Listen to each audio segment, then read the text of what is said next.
Hello besties, welcome or welcome back to my channel guys. If you are new here, my name is Kyla and we like to read a little bit. As you can see, I have a very large stack of books right here.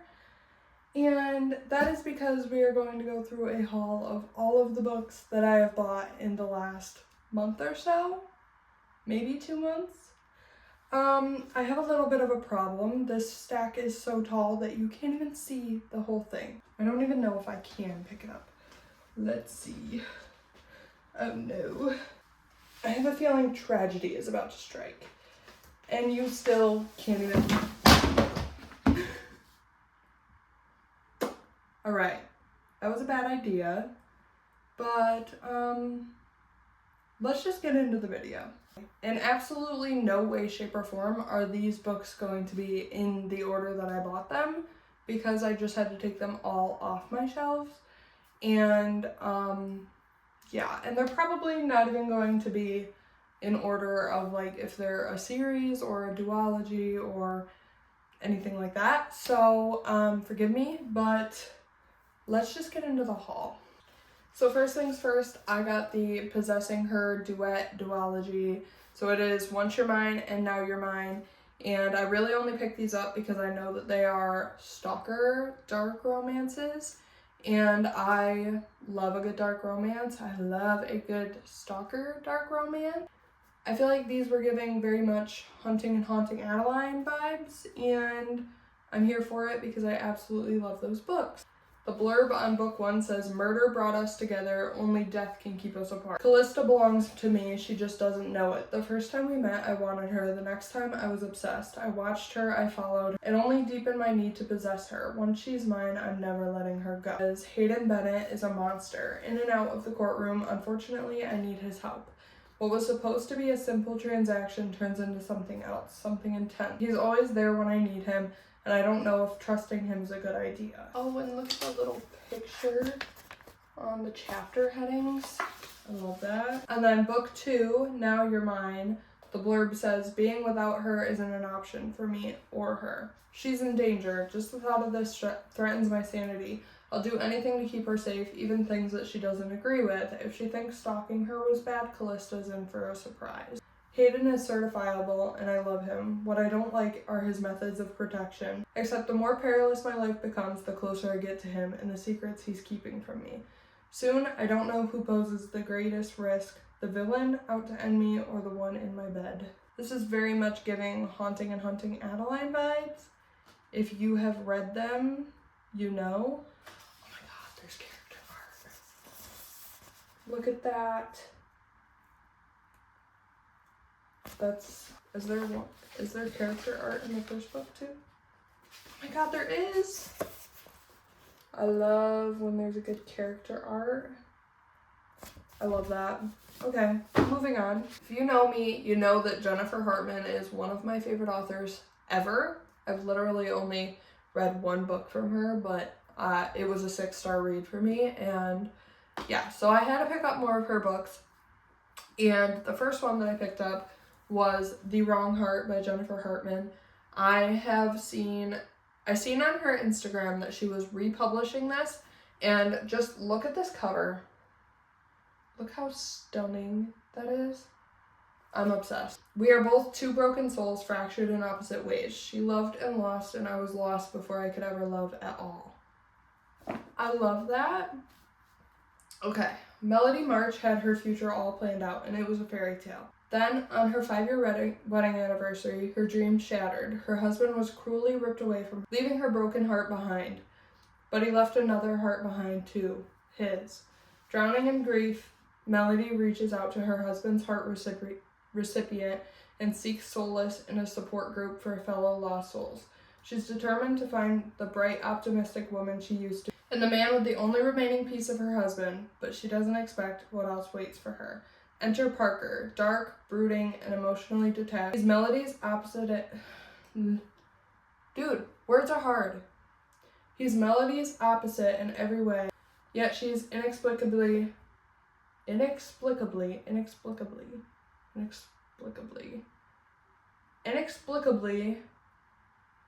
drawn to him. But as their bond burns brighter, so do the secrets that come to light, challenging everything they thought they knew about love, loss, grief, and hope. Melody already lost her heart once. Now another heart holds the power to heal her or destroy her. This sounds amazing. I already know this book is probably going to make me cry because Jennifer Hartman just knows how to do that to you. To the fractured and broken, you are worth fixing. Oh, I love that. I am recently getting into my romantasy era. The only thing that I have read is Fourth Wing, Iron Flame, and I'm now reading Onyx Storm.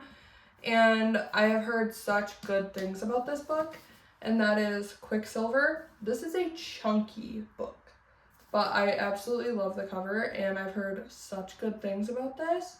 So yeah, I am honestly not even sure what it's about at all. But there's a cool map. Do not touch the sword, do not turn the key, do not open the gate. 24-year-old Cyrus? Let me know how it's pronounced in the comments.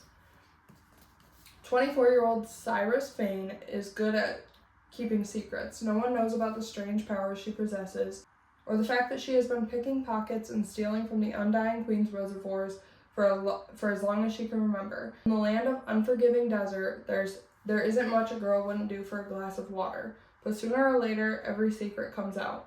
When Cyrus comes face to face with death himself, she inadvertently reopens a gate between realms and is transported to a land of ice and snow. The Fae have always been the stuff of myth, of legend, of nightmares, but it turns out they're real, and Cyrus has landed right in the middle of a centuries-long conflict that might just get her killed. The first of her kind to tread frozen mountains of Evelia in over 1,000 years. Cyrus mistakenly binds herself to Kingfisher, a handsome Fae warrior who has secrets and nefarious agents of his own. He will use her alchemist magic to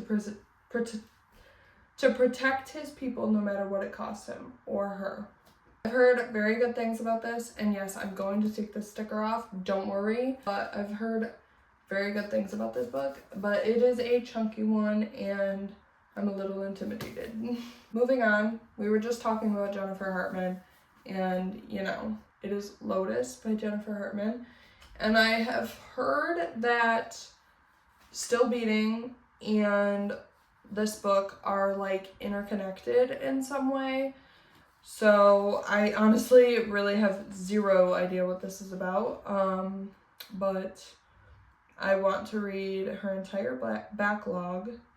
So all these years I've never given my heart to anyone. The truth is I didn't have a heart to give. My heart was with a ghost. The rest of the world, he was a little boy who went missing on the 4th of July. But to Sydney Neville, he was everything. Her heart hasn't been the same since her best friend disappeared, but she's learned to build her life around that missing piece. 22 years later, the last thing Sydney expects is for words are hard.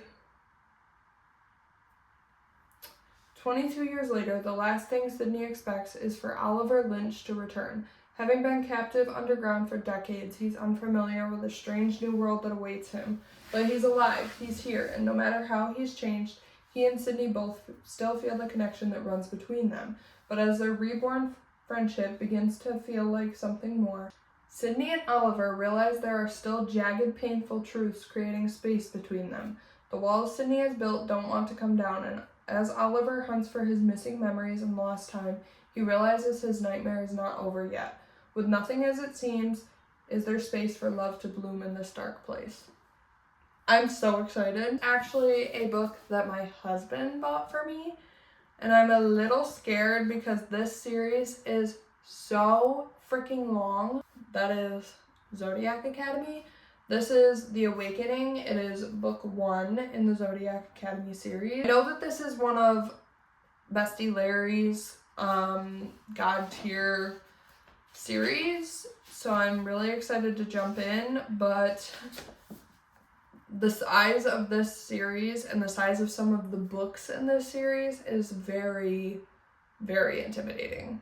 So I don't know when I'm going to be reading this, but I definitely do want to jump into this world.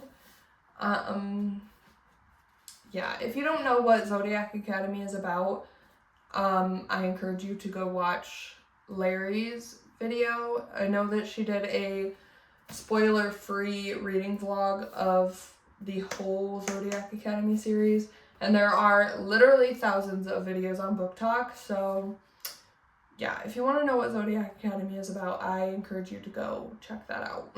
This is another one of Larry's God tier series, and I'm very, very excited to jump in. Binding 13 and Keeping 13. I have heard such good things about these books from literally everybody who reads them, and I know that they follow Johnny and Shannon. They are high school students. I know that they've been through a lot. There are a lot of heavy topics in these books. These books are technically classified as YA, but with the heavy topics that are discussed in them, nobody sees them as YA. Nobody under the age of 18 should be reading these, but that's just what I've heard from everybody who has read them. And I have also seen so many people sobbing over these books. But these are some pretty thick books. Like, they don't look it, but if you've seen the UK versions of these books, they are thick. This book, this is Keeping 13, so this is the second book. And it is around 650 pages. And the first one, Binding 13, is around the 600 page mark. Exactly 599 pages. So yeah, these are some pretty chunky books, and they're very large. They have very small print for the US versions, but I prefer these covers over the UK covers. I will try to pop a picture up right here of the UK covers. They're just not my favorite. I definitely prefer these. So yeah, I'm excited to jump into this series. There is Binding 13, Keeping 13, Saving 6, Redeeming 6, and Taming 7. And then I think that there's a 6th book coming out called Claiming 10. Yeah, so excited to jump into this series. Moving on, I've already said in this video that I have read these books, and that is Fourth Wing and Iron Flame. Love, love, love, love, love this series. I'm also currently reading Onyx Storm. I do have the physical copy downstairs, the one with the sprayed edges, the deluxe sprayed edges. If you have not read this series, have you been living under a rock? Like, honestly, these books are so good. I started my romantasy journey with this series. I highly recommend that this is where you start if you're wanting to get into romantasy. It's not a lot of world building, but these books are so good. They will also break your heart, so take with that what you will. These books take place at Basgiath War College, and they follow Violet Swarringale. And she is being entered into the Riders Quadrant, where she will be a dragon rider, and she bonds. Actually, I don't want to say that because that would be a spoiler, but you just have to jump into these. They are so good. It has sassy dragons, has a lot of like friendship, a really good romance. The best MMC I have ever read about, Zayden Ryerson, the man that you are. Just read these, please. So these are actually 2 books that I bought at a local bookstore to me. I think they were old library books, but I got them for a really discounted price. And that is The Woman in Cabin 10, which is a thriller that I've been wanting to read, and A Flicker in the Dark by Stacey Willingham. I've also heard really good things about this book. And yeah, let's read the blurb because I literally have no idea what these are about. When Chloe Davis was 12, 6 teenage girls went missing in her small Louisiana town. By the end of summer, her own father had confessed to the crimes and was put away for life, leaving Chloe and the rest of her family to grapple with the truth and try to move forward while dealing with the aftermath.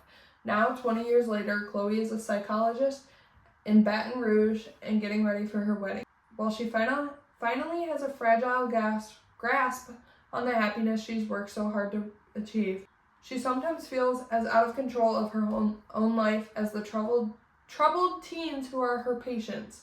So when a local teenage girl goes missing, and then another, that terrifying summer comes crashing back. Is she paranoid, seeing parallels from her past that aren't actually there, or for the second time in her life, is Chloe about to unmask a killer? Yeah, that sounds really good. The Woman in Cabin 10 by Ruth Ware. I have no idea what this one is about either. In this tightly wound, enthralling story, reminiscent of Agatha Christie's works, Lo Blacklock, a journalist who writes for a travel magazine, has just been given the assignment of a lifetime, a week on a luxury cruise with only a handful of cabins.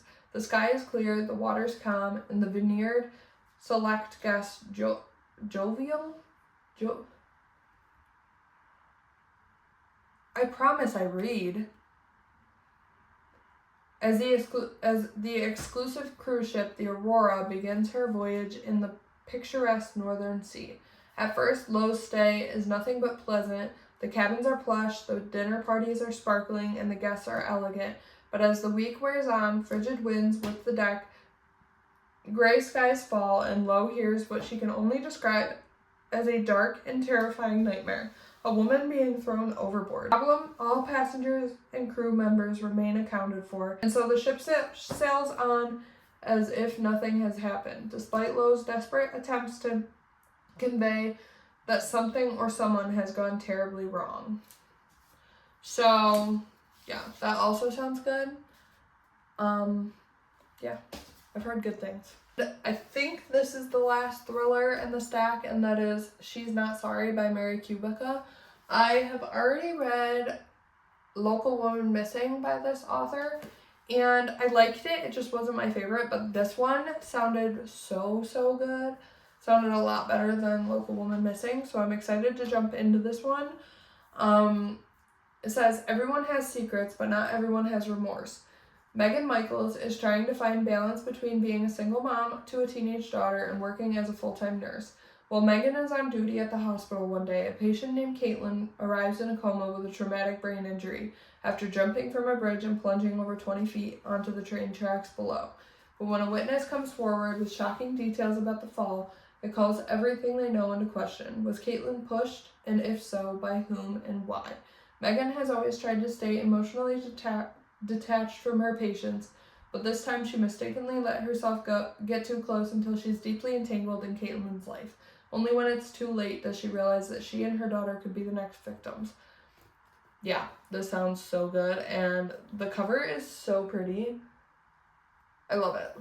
This is actually going to be my next read. If you are not following me on Instagram, what are you doing? But my Instagram chose this as my next read, and that is Pen Pal by J.T. Geisinger. This sounds really good, and everybody says that this is like a thriller dark romance almost. Like there's a big twist in it, and I'm really excited. So it says, the first letter arrived the day my husband was buried. It was postmarked from the state penitentiary, and it contained a single sentence: I'll wait forever if I have to. It was signed by Dante. Amanda didn't know. Out of simple curiosity, I wrote back to ask him what exactly he was waiting for. His reply, you. I told the mystery man he had the wrong woman. He said he didn't. I said we'd never met, but he said I was wrong. We went back and forth exchanging letters every week that grew increasingly more intimate. Then one day the letter stopped. When I found out why, it was already too late. Dante was on my doorstep, and nothing on earth could have prepared me for what happened next. Yeah, that sounds, yeah.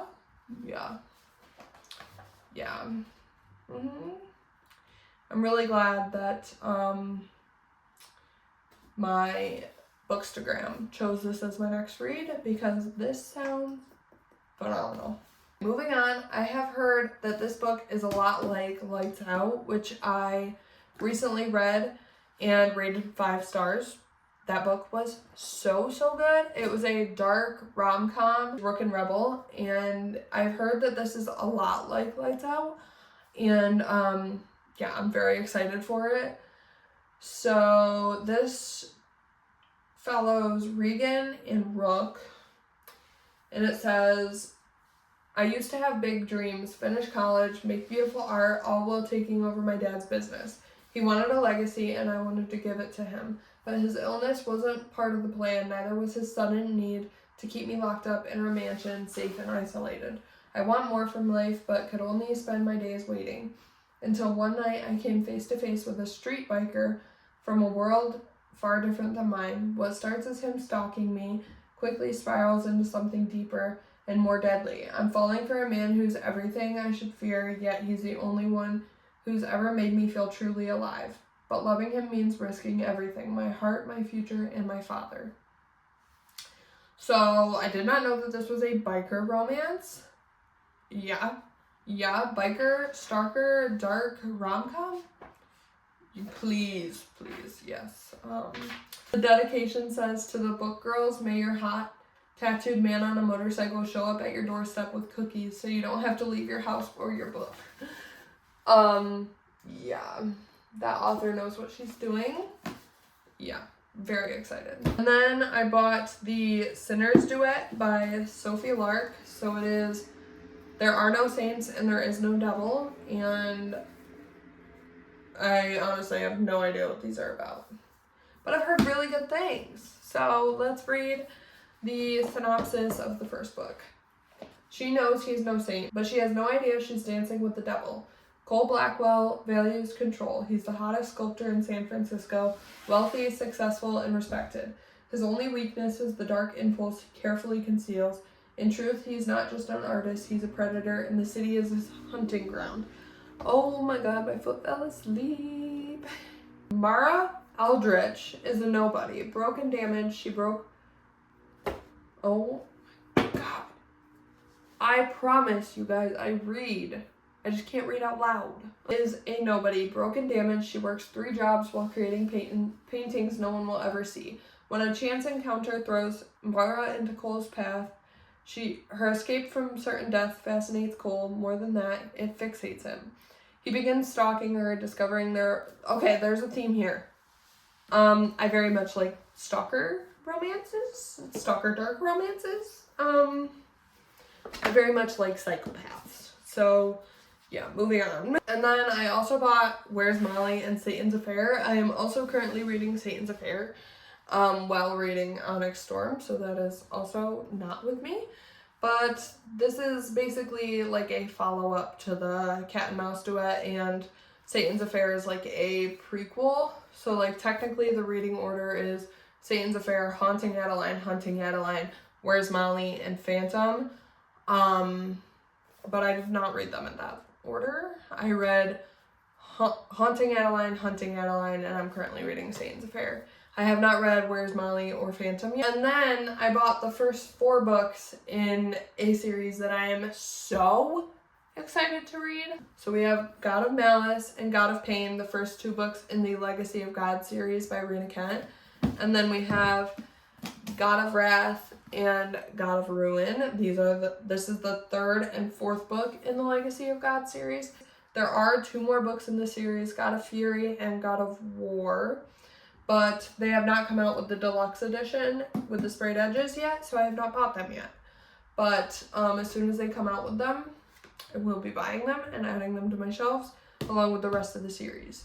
But yeah, I've heard that God of Malice is everybody's favorite out of this series.